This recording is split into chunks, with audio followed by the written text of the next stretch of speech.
செவி வழி கதை கேட்க வந்திருக்கும் அன்பு நேயர்களுக்கு இனிய வணக்கங்கள். எழிலன்பு ஆடியோ நாவல்ஸ் சேனலுக்கு உங்களை அன்புடன் வரவேற்கும் நான் உங்கள் பிரீத்தி திலீபன். கதை கேட்போம், காதுகளுக்கு இனிமை சேர்ப்போம். இந்த ஆடியோ நாவல்ஸ் உங்களுக்கு பிடித்திருந்தால் லைக் பண்ணுங்க. உங்கள் கருத்துக்களை கீழே கமெண்ட்ஸ்ல சொல்லுங்க. உங்கள் நண்பர்களுக்கும் ஷேர் பண்ணுங்க. நம்ம சேனலில் தொடர்ந்து கதைகளை கேட்டு மகிழ சப்ஸ்கிரைப் பண்ணுங்க. கூடவே நோட்டிபிகேஷன்ஸ் பெற பெல் பட்டனையும் தட்டி விடுங்க. இப்ப கதை கேட்கலாம் வாங்க. எழுத்தாளர் எழிலன்பு அவர்களின் ஓதும் காதல் கீதம். அத்தியாயம் 17. நள்ளிரவு. ஆழ்ந்த நித்திரையின் பிடியில் இருந்தான் பரதிவேந்தன். அதுவரை அவனை விட்டு சற்று விலகி திரும்பி படுத்து இருந்த அனலிகா கணவனின் ஆழ்ந்த உறக்கத்தை உணர்ந்து சத்தம் எழுப்பாமல் திரும்பி மெல்ல அவனின் அருகில் நகர்ந்து வந்தாள். தனது மார்பின் மீது 2 கைகளையும் கோர்த்து வைத்துக்கொண்டு சிறிதாக பிரிந்திருந்த வாயின் வழியே மெல்லிய குரட்டையை விட்டு கொண்டு தூங்கிக் கொண்டு இருந்தான். கணவனின் முகத்தை பார்த்துவிட்டு மெல்ல கையை உயர்த்தி அவனின் நெற்றியை தொட்டு பார்த்தாள். சூடு எதுவும் இல்லை என்றாலும் திருப்தி இல்லாமல் தாடை உரோமங்களுக்கு கீழ் கைவிட்டு கழுத்தை தொட்டு பார்த்தாள்.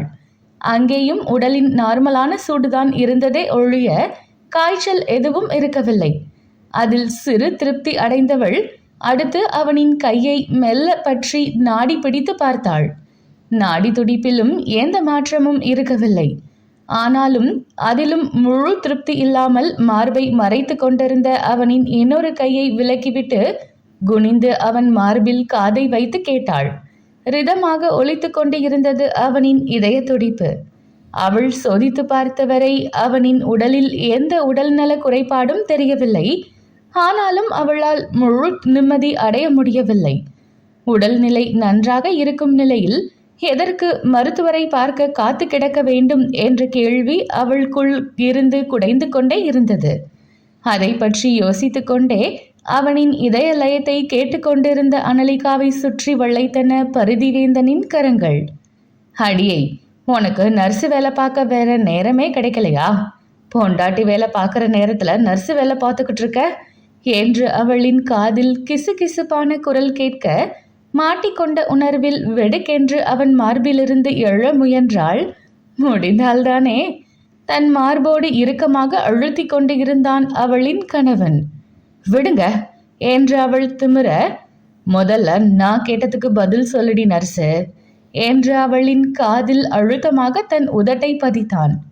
அவன் உதடுகள் ஏற்படுத்திய கூச்சத்தை விட அவனின் மீசை தாடி உரோமங்கள் ஏற்படுத்திய குறுகுறுப்பு அவளை சிலிர்க்க வைத்தது. கூசுது என்று தலையை சிலுப்பினாள். நல்லா கூசட்டும், நானும் 4 நாளா பார்க்குறேன். தினமும் மிட் நைட்ல உன் நர்ஸ் வேலையை என்கிட்ட பார்த்துக்கிட்டு இருக்க. இன்னைக்கு பொண்டாட்டி வேலையை பாருடி நர்ஸே என்றவன் மார்பிலிருந்த அவளின் தலையை தன் முகத்திற்கு நேராக உயர்த்தி அவளின் இதழ் தீண்டினான். ஒரு நொடி அனைத்தையும் மறந்து கணவனின் தீண்டலுக்கு தன்னை ஒப்பு கொடுத்தாள் அனலிகா. அவனின் கைகள் மனைவியை சுற்றி வளைத்து தேடலை நடத்த முயல பதறி அவனிடமிருந்து விலகினாள். அனலிமா ப்ளீஸ். குரல் கரகரக்க தாபத்துடன் மனைவியின் முகம் பார்த்தான். நான் உங்க மேல கோவமா இருக்கேன், மறந்து போச்சா என்று கேட்டவள் தங்களுக்குள் இடைவெளியை ஏற்படுத்தி கொண்டாள். ஆமாண்டி, இப்ப நான் தானே நீ கோவமா இருக்கன்னு தெரிஞ்சும் உன் பக்கத்துல வந்தேன். நீயே வந்து ஆளை உசுப்பேத்தி விட்டுட்டு இப்ப என் மேலேயே பழிய போடுற பாத்தியா? பொம்பளைங்க நீங்க விவரம் தாண்டி என்றான் நக்கலாக. அப்படி ஐயா எத்தனை பொம்பளைங்களை பார்த்துருக்கீங்க என்று வெடுக்கென்று கேட்டவள். ஆமா, நான் தான் மறந்து தொலைச்சிட்டேன். நீங்க எனக்கு முன்பே இன்னொரு பொண்ணை பார்த்தவர் தானே, அனுபவம் பேசதானே செய்யும் என்றாள் சூடாக. அதுவரை மனைவியை விட்டு விலகி படுத்து இருந்தவன் அவளை நெருங்கி முகத்திற்கு நேராக முகம் பார்த்தவன், உன் நெஞ்ச தொட்டு சொல்லு, என் வாழ்க்கையில இன்னொரு பொண்ணு இருந்தாள்னு தெரியாமலையா என்ன நீ லவ் பண்ணின? இல்ல அவளுக்காக நான் சாக முயற்சி பண்ணியதுதான் உனக்கு தெரியாதா? நான் ஏதாவது உன்கிட்ட இருந்து மறைச்சனா என்ன என்று அழுத்தமாக கேட்டான். அவனின் கண்களின் கூர்மை அறைக்குள் ஒளிர்ந்த அந்த மெல்லிய ஒளியிலும் பளபளத்து அவளை தாக்கியது. தெரியும் தெரியும், தெரியாம என்ன என்று முனகினாள். அப்புறம் என்ன இதுக்கடி அதை நக்கலா சொல்ற? இல்ல நான் கல்யாணத்துக்கு முன்னாடியே அவ கூட வாழ்ந்தேன்னு நீ சந்தேகப்படுறியா என்ற அவனின் கேள்வியின் கூர்மை அவளை பதம் பார்க்க தவறவில்லை. பற்களால் கீழ் உதட்டை கடித்து மௌனம் காத்தாள். பதில் சொல்லுடி, அவ கூட நான் வாழ்ந்திருப்பேன்னு நினைக்கிறியா? சொல்லியே ஆக வேண்டும் என்று அவனின் வார்த்தைகள் அவளை அழுத்தின.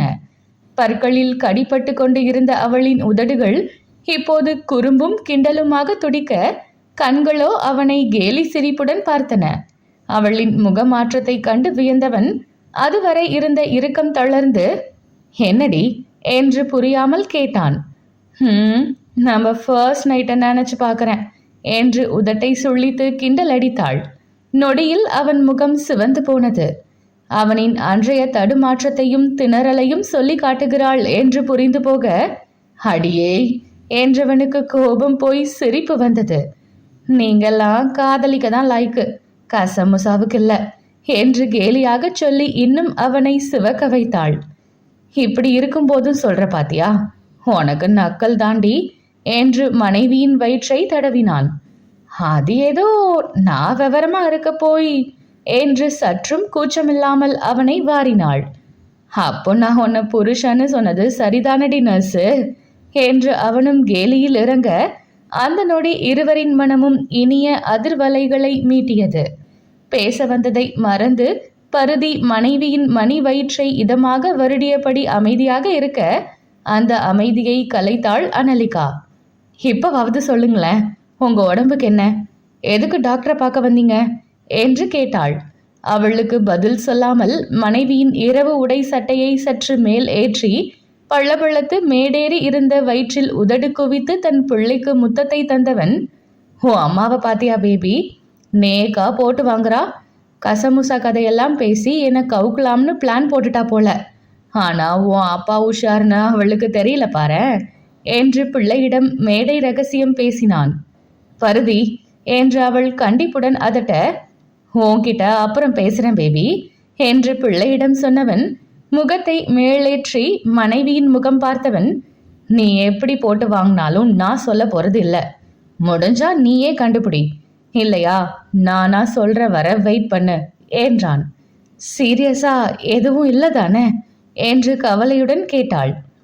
என்ன டிவோர்ஸ் பண்ண போறவளுக்கு என்ன பத்தி என்ன கவலை? சீரியஸா இருந்தா உன் டிவோர்ஸ் வேலை மிச்சம் தானே. என்னை தூக்கி புதைச்சிட்டு நீ ஜாலியா இருக்கலாம் என்று அவன் சொல்லென்று பதில் கொடுக்க அவளுக்கு சுருக்கென்று வலித்தது. அவளின் கண்களிலிருந்து கடகடவென்று கண்ணீர் வெளியேற அதை சலனமில்லாமல் பார்த்தவன், நான் ஒரு பேச்சுக்கு சொன்னதை கூட உன்னால தாங்க முடியல. என் மேல இவ்வளவு லவ் வச்சுக்கிட்டு உன்னால எப்படி என்கிட்ட டிவோர்ஸ் கேட்க முடிஞ்சது என்று ஆதங்கமாக கேட்டான். மனைவி விவாகரத்து கேட்டது காலத்திற்கும் அவன் மனதை விட்டு அகலாது என்பதை அவன் அவ்வப்போது வெளிப்படுத்த தயங்கவே இல்லை. உதட்டை கடித்து கண்களை துடைத்து கொண்டவள், இதே மாதிரி நானும் உங்ககிட்ட ஒரு கேள்வி கேட்க முடியும், ஆனா அதுக்கு உங்களால பதில் சொல்ல முடியுமா என்று கேட்டாள். அவனோ இப்போது மௌனத்தை மொழியாக்கி கொண்டான். சொல்ல முடியாதுல்ல, அதுதான் நீங்க என எரிச்சல் பட்டவள், சொல்லுங்க உங்க உடம்புக்கு என்ன பிரச்சனை என்று கேட்டாள். அதான் சொன்னேன்லடி, முடிஞ்சா நீயே கண்டுபிடி. அது வரைக்கும் இப்படி உன் தூக்கத்தை கெடுத்துக்கிட்டு என்கிட்ட நர்ஸ் டியூட்டியை பார்க்கறத நிறுத்து என்றவன் மனைவியின் அருகில் படுத்து அவளை அணைத்து கழுத்து வளைவில் முகம் புதைத்து தூங்க முயற்சி செய்தான். அவள் உடல் விரைக்க, சும்மா உடம்ப போட்டு இருக்காதடி என்று அவளை மெதுவாக தட்டி கொடுத்து உடலை இலகுவாக்கினான். ஆனாலும் அவள் தூங்க முயற்சி எடுக்காமல் விழித்தே கிடக்க, அவ்வளவு சீக்கிரம் நான் உன்னை விட்டு போயிட மாட்டேன்டி. உன் கூடவும் நம்ம பிள்ளை கூடவும் நான் திகட்ட வாழணும். எனக்கு என்னவோன்னு பயந்து உடம்ப கெடுத்துக்காத என்று அதட்டி மனைவியை உறங்க வைத்தான் பருதிவேந்தன். அந்த வார இறுதி வரை வேற எந்த பூசலும் இல்லாமல் நாட்கள் நகர, அந்த ஞாயிறு அன்று காலையில் ஒரு நல்ல செய்தி அவர்களை வந்தடைந்தது.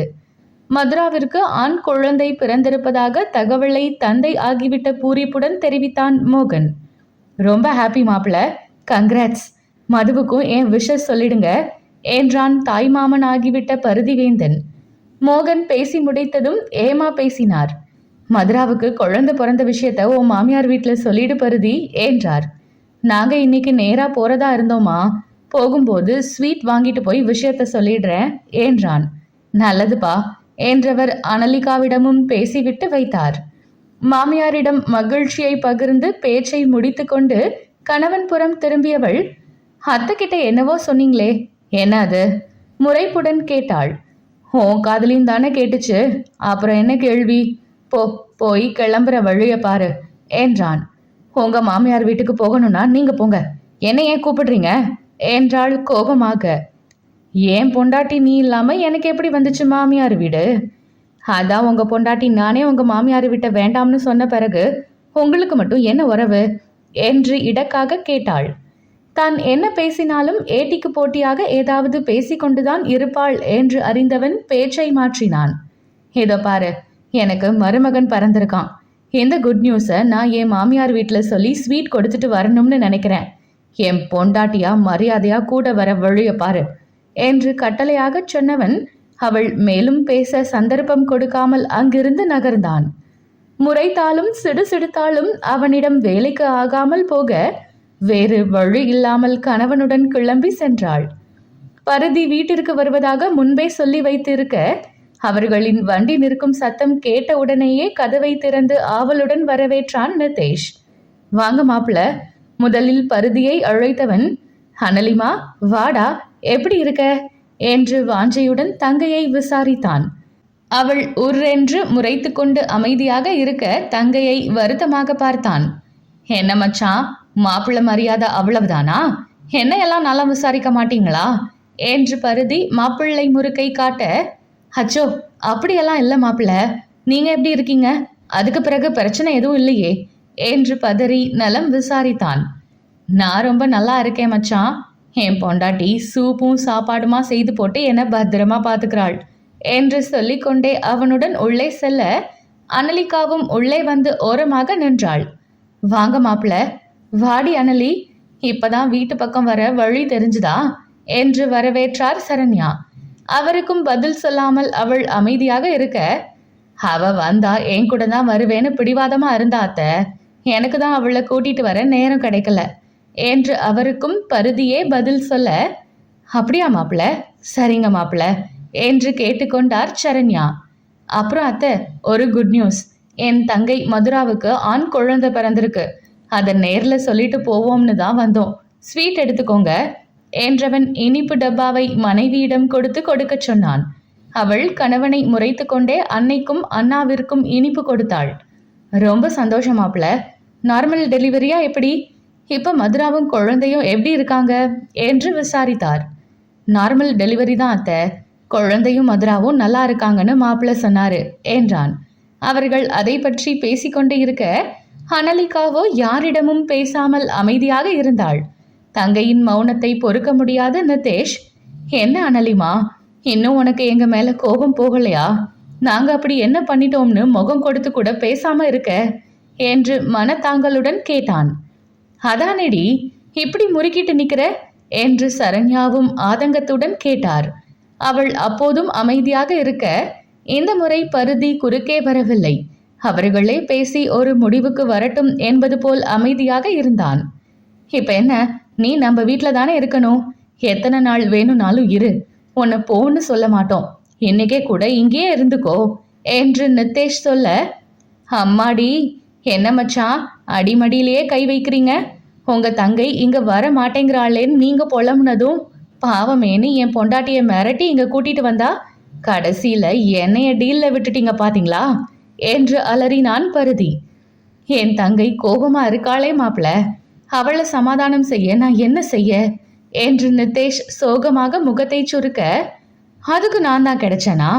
உங்க தங்கச்சிய சமாதானம் செய்யணும்னா அவ கை காலில் விழுந்தாவது சமாதானம் பண்ணுங்க. அதை விட்டுட்டு என்கிட்ட இருந்து என் பொண்டாட்டிய பிரிக்க பிளான் போடாதீங்க. நானே பாவம், எனக்கே ஒரே ஒரு பொண்டாட்டி தான் இருக்கா என்று பருதியும் சோக கீதம் வாசிக்க அதுவரை அவர்கள் பேச்சை காதில் வாங்காதது போல் நின்று கொண்டு இருந்த அனலிகா, சாருக்கு அதுல ரொம்ப வருத்தம் போல இருக்கு என்று கடுப்பாக கேட்டாள். இல்லடாமா, உன் அண்ணன் எப்படி சொல்றாரு பாரு, உன்னை இங்கே இருக்க சொல்றாரு. நான் பாவம் இல்லையா என்று அப்பாவியாக கேட்டான். இல்ல, என் அண்ணா சொன்னது சரிதான், நான் இங்க தான் இருக்க போறேன், நீங்க கிளம்புங்க என்று அவள் குண்டை தூக்கி போட, அடி பாவி என்று அலறினான் பருதி. என்ன அனலி பேசுற என்று சரண்யா பதற, ஹேய், நான் சும்மா விளையாட்டுக்கு சொன்னேன், உடனே நீ என்ன இப்படி சொல்ற என்று நிதேஷ் அலற, அப்படி வா வழிக்கு, டிராமாவை போடுறீங்க 2 பேரும். நீங்க என்ன பேச வைக்க டிராமா போட்டா எனக்கு தெரியாதாக்கும் என்று நொடித்து கொண்டவள், நான் பிறந்து வளர்ந்த வீட்டுக்கே என்ன விருந்தாளியா வந்து போக சொன்னவன் தானே நீ, உன்கிட்ட போய் பேசுறேன் பாரு என்றவள் கண்கள் கலங்கி போயின. என்னதான் திடமாக இருந்தாலும் இனி தனக்கு பிறந்த வீடு வந்து போகும் இடம் என்று சொல்லவும் இயல்பாய் அவளின் மெல்லிய மனம் அடி வாங்கி இருந்தது. அவள் கண் கலங்கவும் அவளின் அன்னையும் தமையனும் பதறி அவளின் அருகில் வந்தனர். பருதிக்கும் வருத்தமாக இருந்தாலும் அவன் அவளிடம் செல்லவில்லை. அவர்களே பேசி ஒரு முடிவுக்கு வரட்டும் என்று நினைத்து எழுந்து மனைவியின் அறைக்குள் சென்று அமர்ந்து கொண்டான். என்னடி இதுக்கு போய் அழுதுட்டு, உன்னை வர வேண்டாம்னு சொல்லல என்று சரண்யா மகளை சமாதானம் செய்ய, நீயே சொல்லு, மாப்பிள்ளைய விட்டுட்டு நீ இருந்துருவியா? நீ சந்தோஷமா இங்க வந்து இருப்பது வேற, கோவமா இங்கேயே இருக்க போறேன்னு சொன்னா எங்களுக்கு பதறாதா? அப்படியே இருந்தாலும் உங்களுக்குள்ள என்ன பிரச்சனைன்னு சொன்னா தீர்த்து வைக்கலாம், இல்ல மாப்பிள்ளை மேல என்ன தவறுன்னு சொன்னா உனக்கு நாங்க சப்போர்ட் பண்ணலாம். எதுவுமே சொல்லவும் மாட்டேங்கிற, மாப்பிள்ளை மேல கோவமா இருந்தாலும் அவரை நீ விட்டும் கொடுக்க மாட்டேங்கிற. அப்படி இருக்கும்போது எங்களை வேற என்னதான் செய்ய சொல்ற? நீங்களே பேசி தீர்த்துக்க வேண்டிய விஷயத்த ஏன் பெருசாக்கணும்னு தான் அப்படி பேசின. அதுக்கு போய் கோச்சுக்கலாமா? இது உன்னோட வீடு, நீ எத்தனை நாள் வேணும்னாலும் வந்து இரு, இனி நான் எதுவுமே சொல்ல மாட்டேன் என்றான் நிதேஷ். அப்போ நான் இனி இங்கே இருக்கேன், அவர் கூட போக மாட்டேன் என்று அனலிகா தீவிரமாக சொல்ல, திடுக்கிட்டு தங்கையை பார்த்தாலும் சரி என்று தலையை அசைத்தான். ஏய், என்னடி அனலி என்று சரண்யா அதட்ட, அம்மா விடுங்க, அவ காரணம் இல்லாம அப்படி சொல்ல மாட்டா, நாம தான் அத அன்னைக்கு யோசிக்காம போயிட்டோம், அவ விருப்பம் போல இருக்கட்டும் என்றான் நிதேஷ். அண்ணனை அழுத்தமாக பார்த்தவள், என்னங்க என்னங்க என்று கணவனை அழைக்க, என்ன அனலி என்றபடி வெளியே வந்தான் பருதிவேந்தன். நீங்க என்னவோ என் அண்ணா அழறான்னு என்னை இங்க மிரட்டி கூட்டிட்டு வந்தீங்க, இப்ப பாருங்க அவன் என்னை இங்கேயே இருக்க சொல்லிட்டான், இனி நான் இங்க தான் இருக்க போறேன், நீங்க மட்டும் உங்க வீட்டுக்கு கிளம்புங்க என்றாள். அவன் அதிர்ந்து நிதேஷை பார்க்க, ஆமா மாப்பிள்ள, என் தங்கை காரணம் இல்லாம இங்க வந்து இருக்கேன்னு சொல்ல மாட்டா, அவ இங்கே இருக்கட்டும் என்றான் நிதேஷ். அட பாவிங்களா என்று அலறியவன், அனலி விளையாடாத என்று அதட்டினான். நான் ஏன் விளையாட போறேன், நிஜமாதான் சொல்றேன் என்றவளை வருத்தமாக அவள் அம்மாவும் தமையனும் பார்க்க, மனைவியை வேதனையுடன் பார்த்தான் பருதிவேந்தன். மனைவியை இங்கே அழைத்து வந்து தவறு செய்து விட்டோமோ என்று அவன் வருந்தி முகம் சுருக்கினான். மூவரின் முகத்தையும் பார்த்த அனலிகா பக்கென்று சிரித்தாள். என்கிட்டே வா, எப்படி நல்லா ஏமாந்தீங்களா என்று சொல்லி அவள் சத்தமாக சிரிக்க, அப்போதுதான் மூவருக்குமே உயிர் வர நிம்மதி பெருமூச்சு விட்டனர்.